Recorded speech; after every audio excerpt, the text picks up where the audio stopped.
Comencemos el servicio de hoy de estudio de la palabra. Vamos a hacerlo cantando un himno de Navidad. Vamos a buscar el himno número 67. Ángeles cantando están. Pedimos a Madre, por favor, que nos ayude. Himno 67.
Bien, la hermana Joana nos va a dirigir en oración. Gracias, Padre eterno, en esta noche te damos por permitirnos estar aquí en tu casa de oración, alabándote y alabando tu santo nombre. Gracias, Padre celestial, por tus bendiciones en este día, por todo tu amor, tu gracia y tu misericordia con nosotros. Ahora, Señor Padre, presentamos esta clase bíblica en tu honor, tu gloria, Padre, y que el pastor tú pongas palabra en él, Señor, sea estudiándolo y que Dios te diga y aprenda con nosotros para tu gloria y honor. En el nombre de Jesús. Amén. Amén. Bien, les saludamos a todos en esta noche, deseando que el Señor les bendiga. Para beneficio de muchos, la temperatura está bajando, está de verdad para muchos. ¿Qué dice? Un poquito baja. Un poquito baja, así es, un poquito baja. Y bueno, a muchos nos gusta la temperatura así baja, ¿verdad? En estos tiempos. Pero bueno, gracias a Dios que están aquí con todos compartiendo. En este momento le damos también la bienvenida a Nicole y a su mamá Giselis. Le damos la bienvenida. Ellos han estado viniendo hace un tiempo. En estos días no habían podido estar, no podían estar con nosotros porque ella tenía el carro roto. Pero bueno, le damos gracias a Dios que está con nosotros también en esta noche. Así que les saludamos también a ellos. Y bueno, damos gracias a Dios por todos los demás. Ahora está haciendo entrada el hermano Juan Carlos, que hacía tiempo no estaba con nosotros, así que nos alegramos mucho en verle, que está en salud, gracias a Dios. Estamos orando por él, por su familia, y bueno, vino ahí con Ismenia, así que damos gracias a Dios también por ellos. Saludamos a todos aquellos que están en redes sociales, que no han podido venir por alguna razón, y otros también que están en cualquier parte del mundo. Hace poco nos saludaban desde Rusia, así que si desde Rusia nos están viendo por allá, ahora pues les saludamos, aunque es un poquito tarde allá, son 6 horas, 8 horas de diferencia. Pero bueno, gracias a Dios que vemos que por muchas partes del mundo también hay mucha gente que nos sigue, nos ven y están también en comunión. Así que en sentido general, hermanos, saludos para todos. Algunos anuncios rápidos. Recordemos que, bueno, hoy tenemos los ensayos del coro de adultos. El próximo día 3, el coro de adultos, que es viernes, tenemos que estar a las 8 de la noche en la iglesia Misionera Renovación. Ya esta misma noche al coro le daré la dirección para que cada uno esté. Los que no puedan ir porque no pueden conducir de noche, pues me ven a mí y vamos a distribuirnos para que todos podamos ir para ese ensayo que vamos a tener allí conjuntamente con la iglesia donde está también el hermano Lemuel, el pastor Lemuel. Así que estaremos allí, recuerden, ese día a las 8 de la noche. Y el sábado, día 4, tendremos entonces el festival de coros de la Asociación de las Iglesias Bautistas de Miami. Y va a ser en la iglesia Trinity, en los boletines del domingo pasado. Si usted lo tiene, pues aquí dentro, debajo de la campana esa que está ahí está la dirección. Y si usted no tiene el boletín, allí detrás hay todavía algunos boletines que quedaron del pasado domingo, así que puede tomar alguno y puede también tener la dirección para que pueda respaldar al coro de nuestra iglesia y también disfrutar de esta magnífica celebración que solamente se hace una vez al año.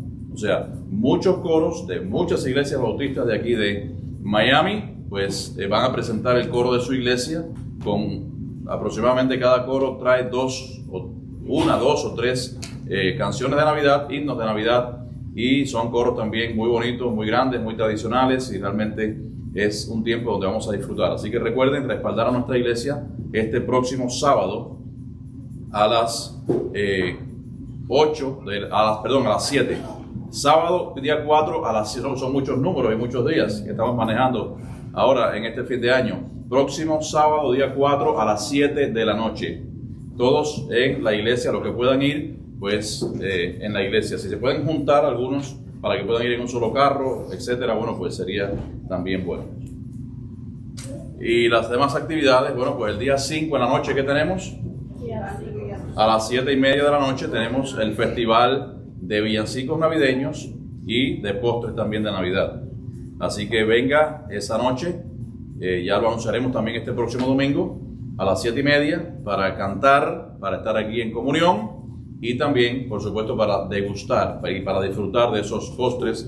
Si a usted le gusta el dulce, no tiene problema, pero el que tenga un poquito de problemas con el dulce, bueno, pásese 3 o 4 días, desde a partir de hoy no coma dulce. Y ya verá con qué ganas usted le entra el dulce ese día, ¿verdad? Porque si usted, por ejemplo, ese mismo domingo, usted después del almuerzo se comió un buen postre, seguramente que por la noche a lo mejor no le va a gustar mucho. Pero si usted deja de comer 2 o 3 días un poco de azúcar y un poco de dulce, seguro que va a comer bien y le va a caer muy bien también al organismo. Así que recuerden, el día 5 en la noche, a las 7:30, tenemos esta actividad. Luego el día 12, próximo domingo día 12, que es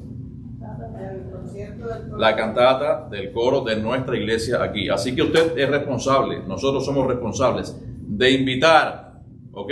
Estamos hablando de invitar a muchas personas, porque también vamos a tener una pequeña reflexión evangelística al final del coro. Cuando se termine de cantar la cantata ese día 12, pues tendremos una pequeña reflexión también y va dirigida específicamente a aquellos que no conocen el evangelio. Con lo cual es necesario que cada uno de ustedes también invite a los vecinos, invite a sus amistades y desde ahora para que también hagan sus planes y puedan venir también a tiempo. Y luego el día 19 tendremos entonces la cantata de los niños y en la tarde, después de la cantata, que tenemos el almuerzo de Navidad. O sea, vamos a tener la cantata de los niños el 19 y seguidamente entonces aquí en el comedor todos van a estar invitados para este almuerzo. Recuerden, bueno, el banquete de Navidad, como usted quiera llamarle, y recuerde que va a ser aquí en el comedor y también invite a amistades, a familiares, a personas que conocen también el Evangelio. Así que hoy mismo yo aproveché y le prediqué a un hombre que pasaba por ahí, hablé con él y le invité. No podemos perder oportunidad, hermanos, tenemos que hacerlo. A lo mejor usted de 20 personas que le hable, es posible que una persona solamente venga, pero es necesario que hablemos y que distribuyamos la palabra de Dios. Eso es una manera de evangelizar también en este mundo. No pierda oportunidad nunca en su vida, porque esto va a ser para el bienestar de la obra del Señor, y también usted se va a sentir satisfecho de poder compartir el Evangelio.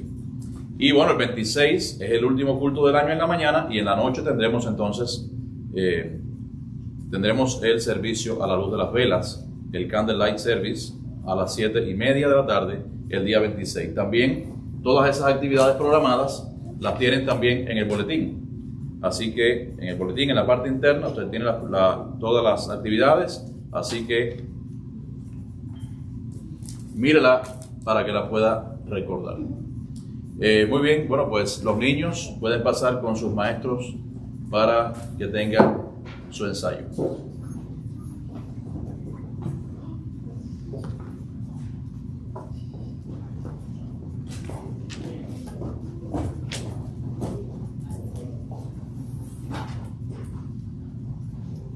Nosotros vamos a buscar la lectura bíblica, vamos a buscar allí en el Evangelio según Juan, vamos a buscar Juan 10 y vamos a leer los versículos desde el 22 hasta el 26 puestos en pie.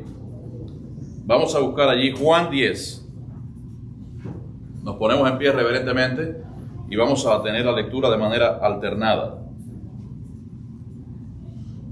Juan 10, 22 al 26. Comenzamos. Celebrábase en Jerusalén la fiesta de la dedicación, era invierno. Y Jesús andaba en el templo por el pórtico de Salomón. Y le rodearon los judíos y le dijeron: ¿hasta cuándo nos turbarás el alma? Si tú eres el Cristo, dínoslo abiertamente. Jesús le respondió: os he dicho y no creéis. Las obras que yo hago en nombre de mi Padre, ellas dan testimonio de mí. Pero vosotros no creéis, porque no sois de mis ovejas, como os he dicho. Que el Señor bendiga su palabra. Juan Carlos nos va a dirigir en oración. Padre, gracias por tu amor, por tu misericordia, por tu bondad, Señor, y gracias por la oportunidad que tú nos das en esta noche de estar en tu casa, con el propósito de alabar y glorificar tu nombre, Señor. Quédanos en esta noche, bendice esta palabra, Señor, y cada uno de nosotros sacamos aquí edificados, Señor. Todos los amos humanos con el tipo que amo. Amén. Amén. Pueden sentarse, hermanos. Bien, pues estamos estudiando, Juan. Estamos aquí en el capítulo 10, donde comenzó hablando de la parábola del redil, después habló como Jesús, el buen pastor, y ahora hay unos cuantos versículos aquí que, si nos damos cuenta, tienen mucha historia y muchas cosas de las cuales hablar. Como siempre les digo, muchas veces leemos una porción de la palabra y le pasamos por encima y no analizamos a veces los detalles. Eso nos pasa generalmente a todos. Estamos leyendo a veces de carretilla, estamos leyendo porque estamos quizás un poquito deprisa y no miramos a veces los detalles. Pero fíjense, aquí en estos versículos, específicamente el 22, yo quiero involucrarlos a ustedes también en la lectura. Yo quiero que uno de ustedes me lea el versículo 22, el primer versículo. Celebrábase en Jerusalén la fiesta de la dedicación. Era invierno. Correcto, celebrábase, o sea, se estaba celebrando, en el idioma ese antiguo, se estaba celebrando en Jerusalén la fiesta de la dedicación y era invierno. Fíjense que con relación al texto anterior, otra persona que me lea el verso 21, por favor, el anterior. Decían otros: estas palabras no son de endemoniado. ¿Puede acaso el demonio abrir los ojos de los ciegos? Exacto. Entonces, de el versículo anterior a este versículo, si se dan cuenta, hay como una separación, no hay una continuidad. ¿Por qué? Porque al llegar a este punto, vemos cómo el Señor Jesús ya no estaba hablando con los fariseos, sino ahora vemos que está hablando con los judíos en sentido general. Por eso no sabemos exactamente cuánto tiempo ocurrió entre el versículo 21 y el versículo 22. Si se dan cuenta, está hablando con dos grupos de personas diferentes. Ahora, esta es la única mención que se hace en toda la Biblia de algo que ustedes han leído ahora mismo, que la hermana Elvia leyó ahora mismo. ¿La fiesta de qué? De la dedicación. La fiesta de la dedicación. ¿Qué era la fiesta de la dedicación? Es el único lugar, la única alusión que se hace a la fiesta de la dedicación en toda la Biblia. Ustedes me dirán, bueno, ¿y por qué? La fiesta de la dedicación se llama Hanukkah. Eso le suena, ¿verdad? Ahora mismo le suena un poquito más. Hanukkah. Se cree generalmente que esta fiesta de la dedicación fue establecida por un hombre llamado Judas Macabeo. ¿Y quién era Judas Macabeo? Que en la Biblia no se menciona, pero dice la historia que Judas Macabeo probablemente instituyó esta fiesta aproximadamente, que fue una fiesta de rededicación. Se rededicó el templo en el año aproximadamente, fíjense ustedes, están ubicados en la historia, en el año 165 antes de Cristo, antes que Cristo naciera, en el año 165 aproximadamente, y la instituyó esta fiesta de la dedicación después que un hombre llamado, vamos a mencionar algunos nombres que ustedes generalmente no han escuchado, quizás aquí, alguna historia, pero un hombre llamado Antíoco Epífanes. Bueno, pues Antíoco Epífanes había profanado el templo. Vamos a ver por qué razón. Es bueno y es interesante conocer parte también de la historia que nos habla. No exactamente la Biblia, esto no está en la Biblia, pero está en la historia creíble que databa de aquellos escritores en la antigüedad. Ahora, como les decía que esta fiesta anual instituida por el pueblo judío no era una de las fiestas instituidas por el Señor. Recordemos que habían tres fiestas que en el Antiguo Testamento, en la Torá o en el Pentateuco, había establecido el Señor para su pueblo. ¿Cuáles eran estas tres fiestas? La Pascua, la fiesta de los tabernáculos y Pentecostés. Esas tres fiestas. Entonces, la fiesta de la dedicación no era un mandato del Señor. Los judíos en todas partes del mundo, recordemos que en estas tres fiestas que sí estableció el Señor, en la fiesta de los tabernáculos, en la Pascua y también en la última fiesta que hablé, o sea, el Pentecostés, habían muchos judíos que de todas partes del mundo hacían peregrinaciones hasta Jerusalén para ir a dar honor a estas fiestas y a cumplir con lo que Dios había dicho. Pero habían otras fiestas judías, como esta de la dedicación, que no tenían ningún tipo de carácter obligatorio por parte del pueblo de Israel, por lo cual no tendrían, por supuesto, que peregrinar necesariamente hasta Jerusalén. Y así, y todas estas fiestas, a pesar de que no eran mandatos del Señor, eran unas fiestas de que tenían una gran importancia y guardaban también, por supuesto, una gran solemnidad dentro de la nación de Israel, porque conmemoraban eventos que eran eventos de gran trascendencia para la nación de Israel. Por ejemplo, habían otras fiestas como la fiesta de las trompetas, como la fiesta de la expiación, como la fiesta de Purim. La fiesta de las trompetas también es mencionada, quizás usted ha escuchado también, que es Rosh Hashanah. Es una fiesta también judía que se menciona. Y la fiesta, por ejemplo, de Purim. La fiesta de Purim, si ustedes recuerdan y han leído el libro de Esther, allí se acordarán que la fiesta de Purim también estaba presente en este libro donde estaba el gobierno persa en ese momento bajo el dominio, o sea, había dominado a la nación también y a los judíos en sentido general. Ahora, la otra fiesta importante de los judíos era precisamente la fiesta de la dedicación, que es la que estamos mencionando aquí al principio de este versículo, en el versículo 22. Esta fiesta de la dedicación, o llamada Hanukkah, que precisamente ahora se está celebrando, porque es aproximadamente, creo que del 28 de noviembre hasta el día 6 de diciembre. Estamos en el día 1, o sea, estamos dentro de las fiestas judías del Hanukkah. Y es la fiesta también llamada de las luces, o la fiesta de las luminarias. Vamos a ver por qué es llamado así. Esta fiesta se celebra específicamente, son 8 días de celebración. Vamos a ver por qué son 8 días de celebración también. Y esta fiesta como les decía anteriormente, era una fiesta de dedicación o de dedicación al templo que había profanado este hombre llamado Antíoco Epífanes. Ahora, ¿quién era ese hombre? Bueno, pues ese hombre era un sirio, era rey sirio, que en esa época aproximadamente, desde los años 170 y tantos, 175 hasta el año 165, estaba allí bajo el dominio. Recuerden que las fechas antes de Cristo se cuentan en regresión, no se cuentan progresiva, sino regresiva. Por eso les digo, desde el año 175 hasta el año 165. ¿Ok? No es que yo me equivoqué de cifras ni de fechas. Entonces, más o menos en esa fecha era que aquel rey sirio, llamado así Antíoco Epífanes, estaba subyugando también a la nación de Israel. Y había algo importante.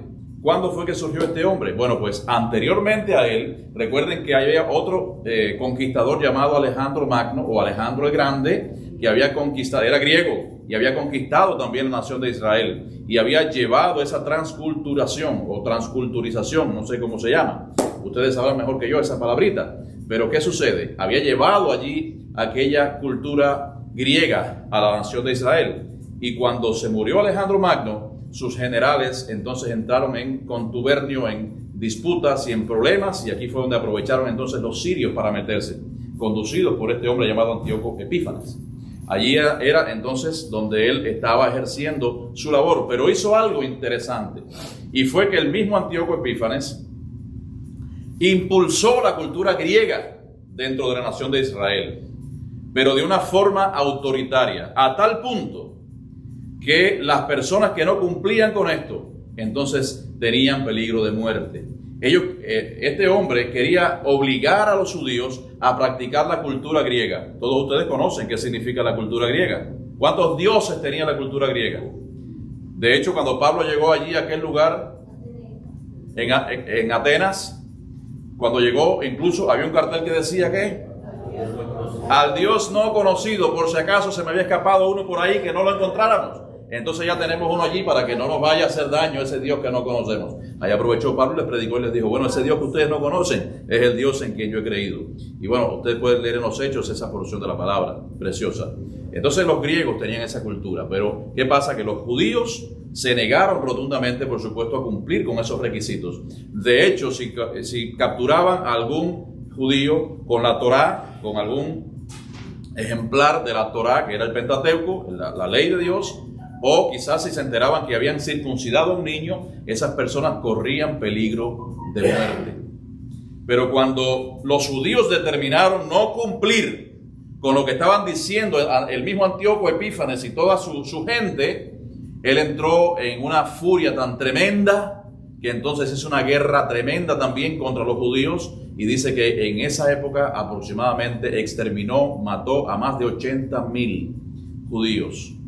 Y los que quedaron libres, los vendió como esclavos. Quiere decir que la historia, queridos hermanos, con relación a esto fue tremendo. Pero otra de las cosas que hizo este hombre fue profanar el atrio del templo. El atrio del templo de Jerusalén. Y bueno, convirtiéndolo de hecho incluso en un prostíbulo. Dice que lo constituyó y colocando allí una estatua de un dios griego, el Zeus. Dice que lo puso allí en el atrio del templo. Y una de las cosas más conocidas que hizo, que seguramente ustedes han escuchado, fue que allí mismo en el atrio sacrificó una cerda, un cerdo. Lo sacrificó en honor a ese dios pagano. Ustedes saben lo que significaba eso para los judíos, ¿verdad? El cerdo, recuerden que es un animal para ellos inmundo. Y entonces, por supuesto, todas esas cosas cambiaron después en el Nuevo Testamento, pero estamos hablando del periodo intertestamentario. Recuerden que fue un periodo entre Malaquías y Mateo, que fueron aproximadamente 400 años de silencio profético, donde Dios no se manifestó a su pueblo a través de ningún profeta. Y precisamente una de las cosas que estaba previendo precisamente en el futuro, era el regreso o la llegada precisamente de ese evento magnánimo tan tremendo, único en la historia, que fue el nacimiento de nuestro Señor Jesucristo. Entonces, en ese periodo de 400 años de silencio aproximadamente, fue donde ocurrieron todas estas cosas y todo este tumulto tremendo. Por eso la persecución de los judíos en esa época fue muy, muy, muy dura. De hecho, Ya les decía que no se podía tener encima un ejemplar de la Torá porque estaba corriendo peligro de muerte. Pero en un momento determinado, después de una revuelta que hubo contra los judíos, o sea, con los judíos en contra de esos sirios, en contra de este hombre, de esos opresores, se levantó entonces un hombre llamado Judas Macabeo. Entonces, Judas Macabeo fue quien guió a sus hermanos judíos a una victoria sobre Antíoco Epífanes. ¿Qué pasó con fíjense, la historia dice que los macabeos eran pocos, eran poquitos. Sin embargo, dice la historia y dicen los libros también de historia que hemos visto, que lo que ayudó a este poquito de personas a terminar con ese imperio tan grande fue su estrategia, fue su determinación, fue su valentía y lo último que dicen fue su fe. Y nosotros sabemos históricamente que el pueblo de Dios ha vencido. ¿Por qué? Porque ha ido en nombre de ¿quién? De Dios. Y porque los planes de Dios son perfectos. Y por muy pequeño que usted pueda hacer, dice la palabra de Dios, no hay montaña, ¿verdad?, muy grande que usted no pueda vencer. Entonces Dios es el que hace posible todas las cosas, y lo que a los hombres les parece imposible, pues Dios lo hace posible. Bueno, pues este hombre, Judas Macabeo, con ese poquito de personas que tenía, recuerden, hermanos, que esto pertenece a la historia. No vayan a decir, el pastor dijo que en Juan o en tal libro. No, eso pertenece específicamente a la historia. Y incluso hay dos libros apócrifos, dos libros deuterocanónicos que están fuera del canon bíblico, que son los Macabeos. El primer libro de Macabeo, el segundo libro de Macabeos, que nos narra también esta historia. Está fuera del canon bíblico porque no se corresponde con muchas cosas en diversos lugares, pero hay otras cosas que son históricas que también son corroboradas por otros historiadores que son bastante fieles y bastante creíbles, y por eso es que la tienen como algo verdadero. Ahora, de esta manera, queridos hermanos, una vez que los Macabeos triunfaron en aquella guerra, se dieron a la tarea de purificar el templo. Ahora, cuando purificaron el templo, establecieron que cada año se iba a celebrar entonces esta fiesta de la dedicación o de la rededicación del templo, y esta fiesta iba a durar 8 días, lo cual recordaba la victoria de los judíos sobre los sirios. Ahora, fíjense, precisamente esto indica que en el momento en que este hombre, en que Judas Macabeo entró en el segundo templo de Jerusalén, quiso mantener una mínima llama en un tipo de candelabro que había de 9 velas. Había una central y habían 4 hacia ambos lados. Y entonces la tradición de ellos precisamente era mantenerlo encendido un día y otro y otro y otro. Pero fíjense, algo pasó interesante allí. Cuando encendieron la primera vela, había solamente aceite puro y limpio, que es el que se usaba para esto, para una sola vela, para un solo día. Sin embargo, dicen que milagrosamente en los 8 restantes días, sin haber podido conseguir el aceite, dice que se mantuvo encendida aquella llama por todos esos días. Y volvemos a hablar también, por supuesto, de que cuando Dios hace las cosas, las hace perfectas. Y Dios hace las cosas en abundancia, y Dios permite que se realicen diferentes tipos de cosas sin la intervención ni siquiera, por supuesto, del hombre, de la mano del hombre. Por esa razón, las fiestas de la dedicación también se llaman fiestas de las luces. ¿Se dan cuenta que una sola palabra y una sola frase nos puede llevar a conocer un poquito más de la historia, y que son cosas necesarias también? ¿Iba a decir algo, hermano? Judas Macabeo no es una de los libros que estudian los católicos. Sí, bueno, yo no sé si específicamente será Judas Macabeo, pero sí los católicos tienen los libros apócrifos, los libros que en el concilio, en uno de los concilios que se hizo, pues no se consideraron como canónicos, como revelados. Entonces son libros más bien históricos, o libros por ejemplo, está el libro de la sabiduría, están los Macabeos 1 y 2, está el libro de Judith, está el libro de Tobías, y ahí está otro libro de Judas también, está otro libro de Santiago. Hay muchos libros apócrifos fuera del canon, y son libros, ¿por qué lo sacaron del canon bíblico, que son los 66 libros que tenemos nosotros?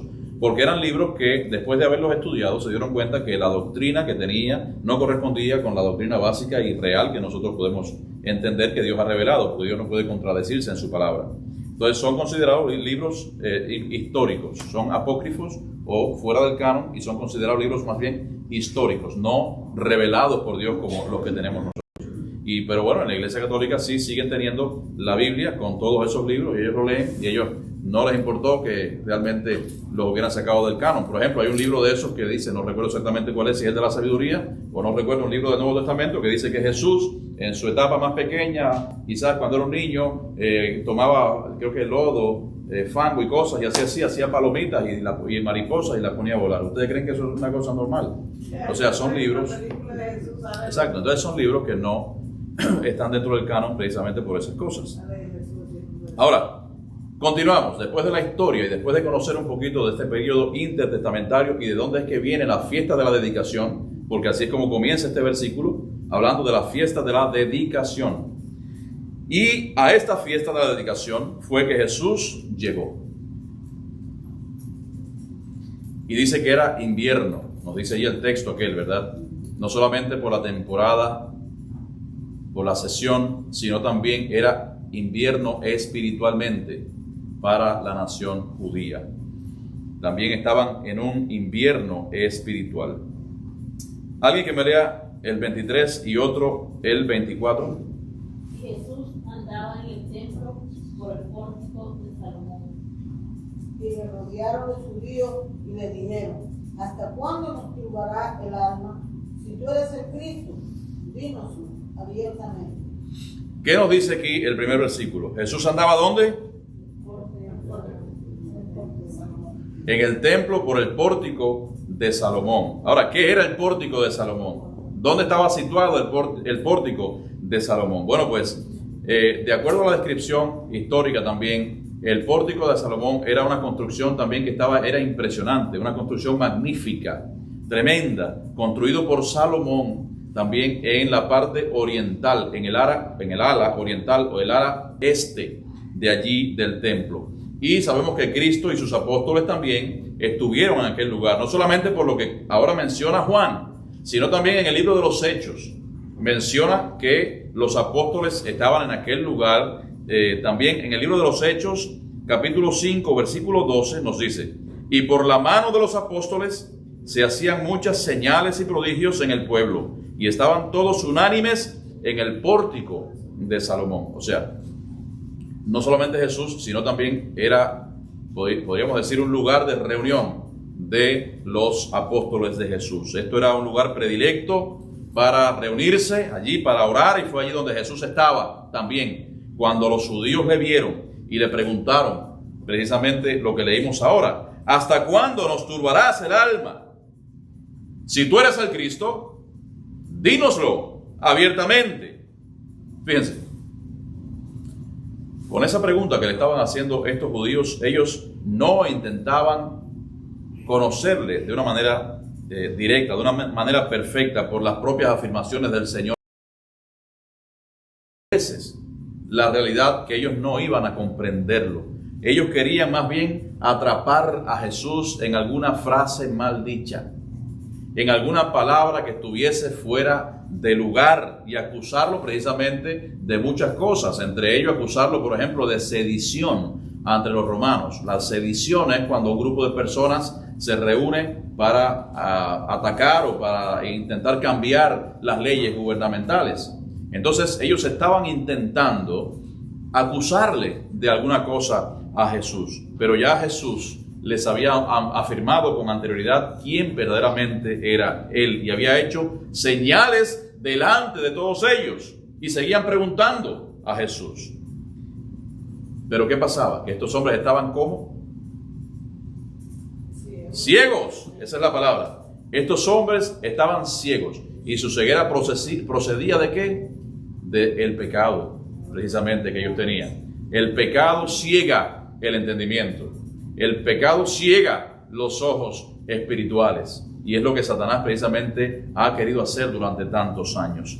Alguien que me lea por favor el verso 25 y otro hermano el 26.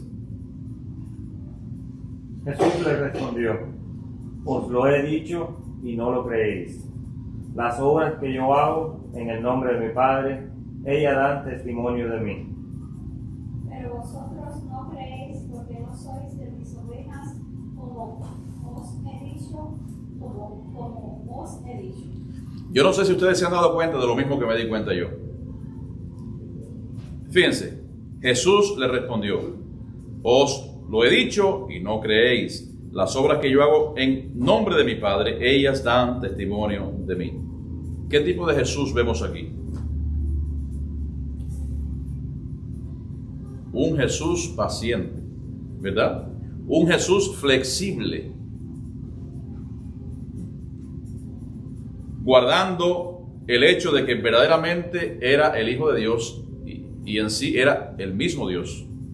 Fíjense, y decimos esto porque si hubiese uno de nosotros, si hubiese sido uno de nosotros a los que hacen esa pregunta, quizás hubiese recibido algún otro tipo de respuesta. ¿Por qué? ¿Cuántas veces le preguntaron a Jesús lo mismo? ¿Cuántas veces? O sea, hay personas que incluso ni siquiera les gusta que le hagan dos preguntas la misma vez, o sea, un par de preguntas y repetirle lo mismo. Hay personas que no les gusta eso. Sin embargo, a Jesús constantemente estaban preguntándole, sin embargo, de su boca no salió ni profirió ninguna palabra obscena, ni ningún pensamiento malo. Al contrario, siempre Él les respondía de una manera que ellos intentaran comprender. Sin embargo, Jesús, a pesar de hacerlo por tanto tiempo y de tantas veces y de tantas maneras, pues estas personas no comprendían. Sin embargo, aquí vemos que los mismos judíos, esa pregunta después de haberla hecha muchas veces, a pesar de eso Jesús no les respondió mal. ¿Por qué? Porque Jesús no tiene la naturaleza de nosotros. La naturaleza de Jesús es diferente, por supuesto, a la nuestra. Él da aquí, en este versículo, da muestras de verdaderamente quién era Él. Y nos dice también, las obras que yo hago, o sea, que hago en nombre de mi Padre, ellas dan testimonio de mí. De manera paralela, vemos que el Señor había hecho muchas señales, muchos prodigios delante de ellos, y esos prodigios y esas señales vemos que respaldaban las palabras de Jesús. Eso es lo que nos está diciendo en ese momento. Respaldaban, o sea, todas las señales. Le decían: ¿quién eres tú? Bueno, pues mira las señales que yo estoy haciendo constantemente en el tiempo en que he estado con ustedes. Sin embargo, ustedes, pues, no quieren comprender quién soy yo, porque lo que estaban buscando ellos no era que Jesús les dijera, sí, mira, no, ellos querían básicamente que Jesús fallara en algo para poder acusarle y para poder prenderle. Ese era su objetivo principal. Sin embargo, el 26 dice: pero vosotros no creéis, porque no sois de mis ovejas, como os he dicho. Pero vosotros no creéis, porque no sois de mis ovejas, como os he dicho. Y la principal razón por la cual esto pasó precisamente era porque ellos no pertenecían al rebaño, no pertenecían al redil, no eran las ovejas del Señor. Recordemos que anteriormente, cuando nosotros vimos la metáfora esta de las ovejas, de la voz del pastor, donde decía el mismo Señor: mis ovejas, ¿qué? Oyen mi voz. ¿Y qué más dice? Y me siguen, y yo les doy vida eterna, y no perecerán jamás. Eso también lo vamos a ver más adelante en los versos que siguen la próxima semana. Pero ¿qué sucede? La voz del Señor solamente la oyen los cristianos.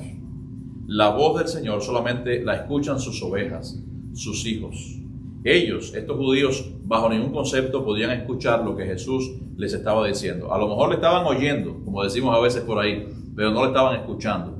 Cuando decimos eso es que no estaban interiorizando realmente lo que Jesús estaba haciendo y lo que Jesús quería decirle. Y así también, queridos hermanos, nosotros también, como ovejas de Dios, tenemos que saber reconocer la voz de Dios en todo momento. Esa voz en nuestro interior que a veces nos dice qué es lo que está bien y qué es lo que está mal también.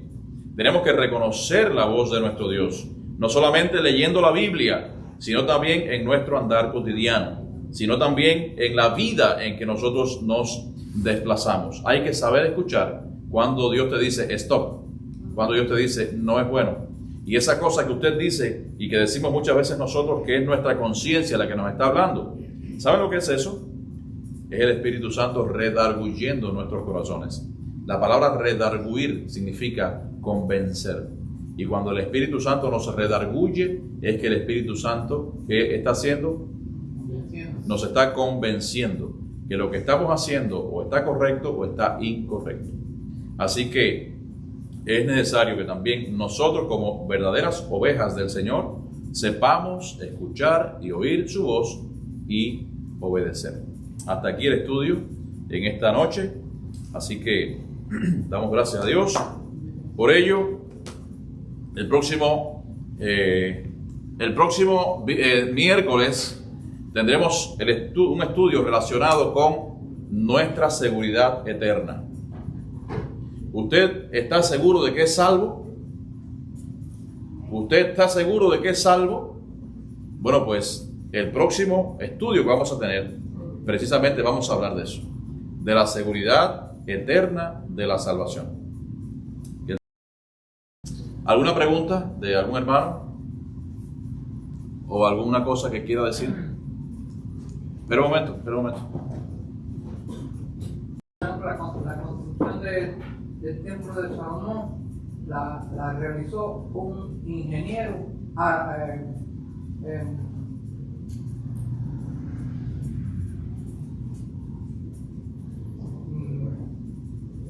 el ingeniero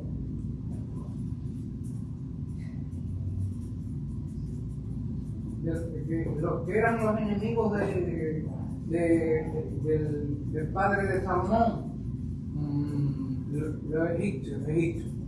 Un ingeniero egipcio fue el que construyó el templo de Salomón. Porque Salomón se entrevistó con el rey que funcionaba de rey egipcio, recién que cogió el poder, se entrevistó con él y fíjense que se temía que iban a haber guerra y que no hubo guerra. El rey le dio a Salomón, le regaló a su hija, que fue la esposa de Salomón, hasta cuando la mataron en Egipto, en Israel, no mató un judío. Un día vamos a hablar de los diferentes templos de Jerusalén. Así que un día hablaremos de esto. Pues muy bien, ¿alguien más que quiera decir algo, que quiera aportar o que quiera preguntar algo, alguna duda? Muy bien, si no tenemos... Sí, hermana. Cuando Jesús dice, os he dicho y no creéis, las obras que yo hago en nombre de mi Padre, ellas dan testimonio de mí. O sea, ¿qué quiso decir Jesús cuando dijo, ellas dan testimonio de mí? Sí, porque los judíos estaban preguntándole a Jesús, ¿tú eres verdaderamente el Cristo? Lo que tú dices respalda, y lo que tú haces respalda realmente que tú dices que eres el Mesías, que eres el Salvador, que eres el Señor, que eres el enviado, que eres el Hijo de Dios. Evidentemente los judíos conocían que había había de venir el Mesías. Ellos lo sabían porque estaba en las Escrituras. Isaías lo menciona claro, en el Génesis también está, en toda la Biblia, en cada uno de los libros de la Biblia, en los 39 libros que hay en el Antiguo Testamento, cada uno de ellos habla de Jesús. Hay algunos que son mucho más específicos, como Miqueas, como Isaías también, 9, Isaías 53, etcétera. Los salmos también, hay muchos salmos específicamente solamente hablando de Jesús. Y entonces muchos judíos no conocían, no sabían. ¿Por qué? Porque ellos me imagino que conocían la palabra de Dios, pero de una manera somera. O sea, no profundizaban en ella y realmente ellos eran personas que no estaban vinculados directamente a lo que era la creencia en el Señor de una manera profunda. Entonces simplemente a lo mejor creían en Dios simplemente desde el punto de vista intelectual, pero no creían en Dios de todo su corazón. Entonces, ¿qué pasa? Ese tipo de personas eran los que le estaban preguntando a Jesús ahora en ese momento el tema de quién eres tú y las obras que haces en nombre de quién, etcétera. Y Jesús le decía, bueno, yo lo digo, si no me creen, por lo menos créanme por las obras que yo hago. ¿Quién ha hecho esto? ¿Quién ha levantado a muertos? ¿Quién ha resucitado muertos? ¿Quién ha devuelto la vista a los ciegos? ¿Quién ha sacado demonios de una persona? Y todo esto lo conocían los judíos. O sea, por lo menos si no me creen, créanme por todas las obras que hago. Y las obras que hago no las hago por mí, sino para glorificar a mi Padre. O sea, el mismo Jesús incluso nos dio muestras a nosotros de humildad, de sencillez, diciendo, bueno, no es por mí, Y muchas veces nosotros nos arrogamos cosas diciendo yo, y nos llenamos del yoísmo ese. Sin embargo, el mismo Jesús dice, no, esto es por mi Padre que me las mandó a hacer. O sea, en sentido general, el Señor tiene una gran enseñanza acerca de esto y les estaba enseñando a ellos. Y por supuesto, Jesús sabía que en ese momento ellos no iban a comprender nada de eso. Pero eso lo dejó como legado también para las futuras generaciones, para nosotros también. Y para cuando, por supuesto, Él muriera y resucitara y lo vieran, también ellos dieran fe y dijeron, bueno, pues precisamente ahí fue donde fueron abiertos los ojos de muchos de ellos. Y pudo expandirse entonces el Evangelio por todo aquel lugar. A punto de que, como ya les había dicho antes, no solamente los apóstoles, sino muchos de los otros discípulos también y de sus seguidores dieron su vida por Jesús. El mismo Esteban, que no fue discípulo directamente de Jesús, pero Esteban, ¿qué pasó con Esteban? Fue el primer mártir. Él se dejó apedrear defendiendo una mentira. ¿Quién se deja apedrear defendiendo una mentira? Pues nadie. Sin embargo, él dice, Señor, no les tomes en cuenta este pecado. Aún así, en ese momento tremendo, aquellas personas que estaban siendo sus verdugos les estaba perdonando. O sea, es tremendo. Entonces, no sé si contesta tu pregunta. Sí. Ok. ¿O alguien más? Muy bien. Bueno, pues vamos ahora a dar al Señor de los bienes que Él nos da. Vamos a cantar un himno y vamos a terminar.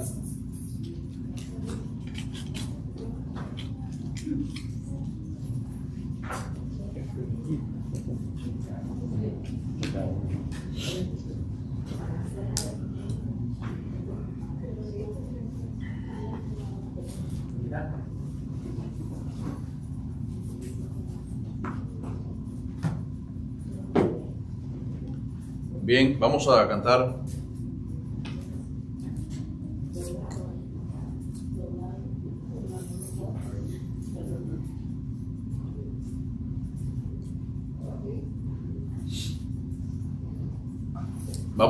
el himno Oh Santísimo Felicísimo, creo que es el 84, ¿nos ayudas?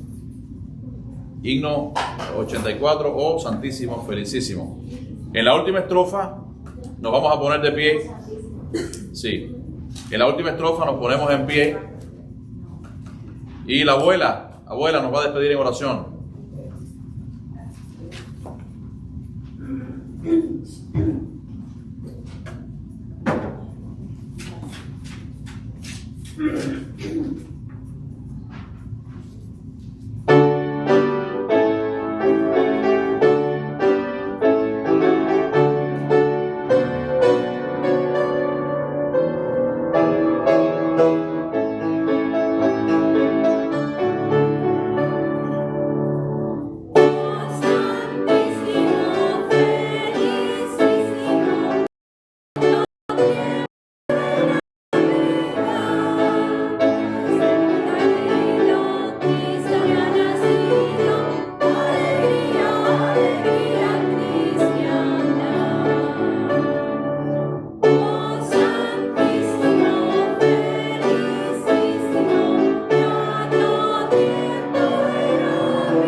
Padre nuestro que estás en el cielo, santificado sea tu nombre. Señor, en esta noche te estamos dando, Señor, por el estudio que hemos tenido, Señor. Gracias, Señor, porque había muchas cosas que no sabía, Señor, pero ahora sí que ya está presente en tu corazón. Gracias, te damos mi Dios bendito por nuestro pastor, Señor. Dale paciencia, Señor, para que Él tenga paciencia con nosotros y así podamos nosotros seguir adelante en todas las obras tuyas, Dios. Gracias, mi Padre Celestial, porque tú eres grande y poderoso, Señor. Tú nos das la misericordia que necesitamos cada día. Gracias te damos, Señor, por todos los alimentos que nos das, Señor, porque que nosotros dejaste preparados, Señor, para que nosotros podamos vivir. Gracias, te damos, Dios bendito y bendito. Sea con el hermano del pastor, Señor, sea con su esposa, sea con sus hijos, Señor. Y acompáñanos siempre para que Él esté con nosotros enseñando cosas de tu palabra, mis amados. Gracias, mi Padre celestial, en el nombre de Dios, de nuestro Hijo Cristo Jesús. Amén. Amén. Que el Señor le bendiga, hermanos.